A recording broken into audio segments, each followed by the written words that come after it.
Nako po, eto maganda ho pag-usapan po at diskusyonan po mga kabida. Tila binigyan ho ng pag-asa po mga kabida ni Senator Ping Lacson. Yung mga nagnanais po mga kabida na mapababa ito hong threshold boto mga kabida for conviction against Sara Duterte po. Okay, malinaw naman po mga kabida ang standing po ng impeachment court na mananatili ho sa 16 votes mula sa mga senator judges.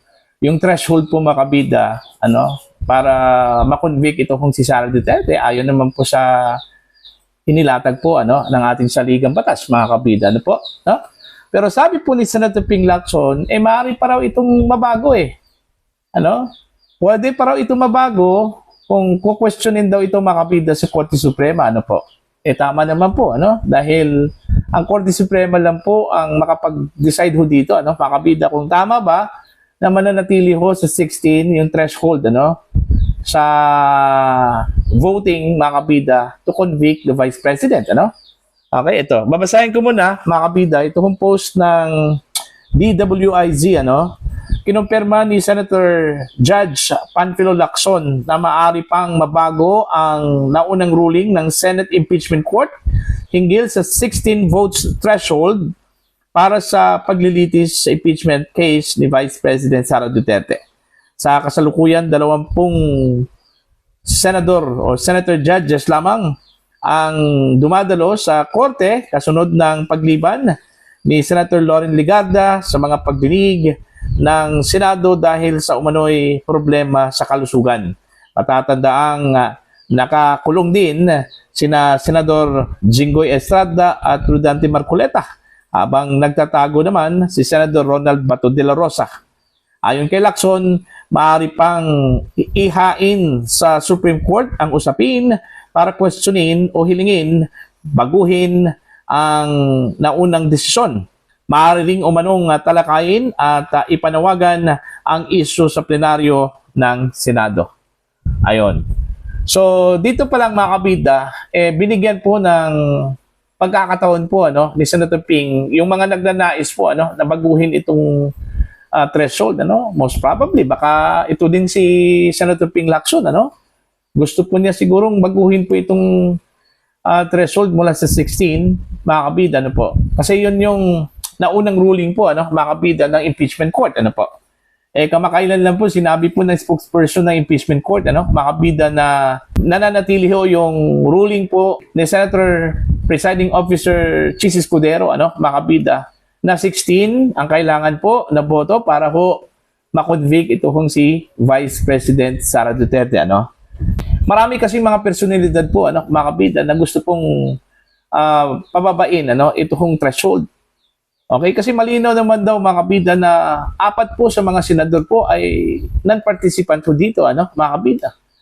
Yung mga nabanggit ko pong mga senador alangan naman po ika-count din sila, Pero tandaan po natin, mga kabida, malinaw ho sa ruling po ng Korte Suprema, doon ho sa Bayan versus Zamora, mga kabida, na kahit po 23 lang po yung mga senador po na bumoto ho doon ho sa Visiting Forces Agreement, mga kabida, kinount pa rin makabida ng Korte Suprema yung 24 na mga senador dahil yun yung nakasaad po sa saligang batas na yung threshold makabida na 2/3 kailangan ho mag-ugat dun ho sa total number of members of the Senate of all members of the Senate. Malinaw po yun sa saligang batas makabida. Ayun yung pinagbatayan po ng Korte Suprema doon ho sa petisyon ng bayan muna, ito hong progressive group, mga kabida, kung saan po kini-question nila yung pagpasok po mga kabida ng mga sundalong Amerikano po dito sa Pilipinas without the concurrence daw mula sa Senate. Pero sabi po ng Korte Suprema, malinaw naman po meron hong concurrence, mga kabida. Meron approval muna mismo sa Senado, po. Kaso lang, during the votes, mga kabida, 23 lang po ang bumoto Okay? Pero kahit na po 23 lang po bumoto po mga kabida, okay, nag-participate, kinount pa rin ng Korte Suprema na 24. Kaya 16 yung naging threshold po doon, mga kabida, sa voting ng mga senador. Kaya ito yung pinagbabatayan po ng mga legal experts na malinaw po, fix ang 2/3, ano, mga kabida, at fix din yung 24. Alright? Na nakalagay po sa ating saligang batas. Kasi malinaw naman po na ang composition po ng Senado po, mga kabida, is 24 ano? Alright? Maliban lang po siguro kung isa po sa kanila o dalawa po sa kanila ang nag-resign, ano, mga kabida, o di kaya in-expel po ng Senado, ano po. Diba? Pero wala naman pong ganun eh.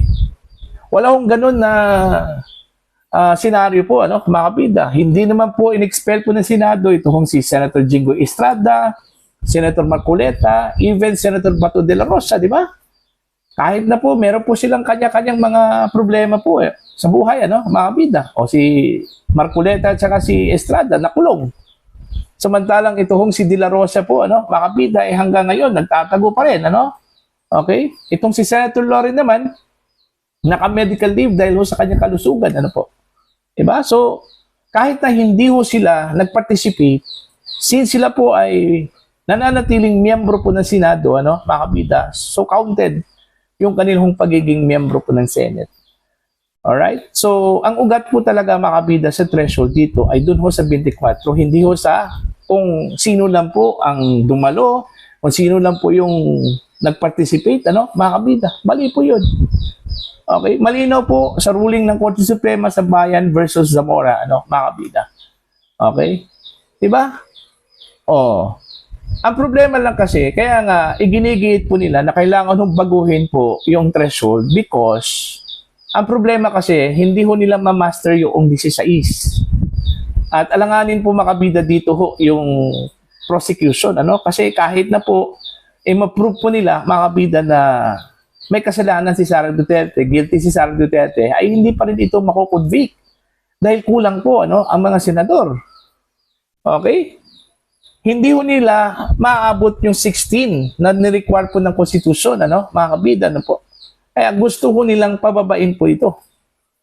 Okay? So, pwede naman po. O, pumunta po sila sa Korte Suprema, ano? Wala hong problema yan. Karapatan po nila yun eh. Okay? Kahit na po si Senator Ping Lacson, na pwede ho siyang pumunta ng Korte Suprema, questionin niya yung ruling po, ano, ng Senate Impeachment Court. Anyway, ang Korte Suprema, meron naman din karapatan po, otoridad, ano, to interpret laws, mga kabida, kung ganun ba yung nakasad po sa ligang batas, ano, mga kabida, in the context of the present situation, ano, yan po sa Senado.